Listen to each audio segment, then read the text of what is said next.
Vous avez subi des préjudices suite à des soins médicaux. Vous vous demandez s'il est nécessaire, pour pouvoir être indemnisé, de prouver qu'une faute a été commise par le médecin qui vous a pris en charge.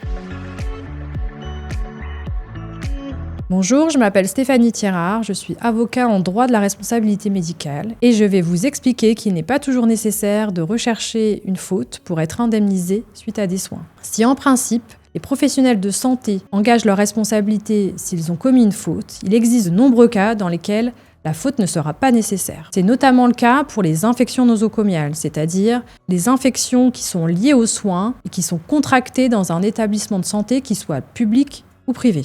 Par exemple, le staphylocoque doré. De la même manière, peut être indemnisé sans faute un aléa thérapeutique, c'est-à-dire une complication qui est liée à la chirurgie ou encore à l'anesthésie, sous réserve de remplir certains critères, notamment de gravité ou d'anormalité du dommage. Il est également possible d'indemniser sans faute les préjudices qui sont liés à l'utilisation du matériel par le chirurgien, par exemple une prothèse. Il y a enfin des situations dans lesquelles le législateur a spécifiquement prévu que les victimes doivent être indemnisées de plein droit, notamment suite à des scandales sanitaires. Par exemple, le Mediator ou encore les malformations qui sont engendrées par la prise de Dépakine pendant la grossesse. C'est aussi le cas pour les contaminations par le VIH ou par le virus de l'hépatite B ou de l'hépatite C qui font suite à des transfusions de produits sanguins. Vous l'aurez donc compris, en cas de blessure occasionnée par des soins médicaux, les règles sont complexes et nécessitent impérativement d'identifier le bon régime d'indemnisation et le bon interlocuteur pour présenter sa demande d'indemnisation. C'est précisément la mission d'un avocat en droit de la responsabilité médicale.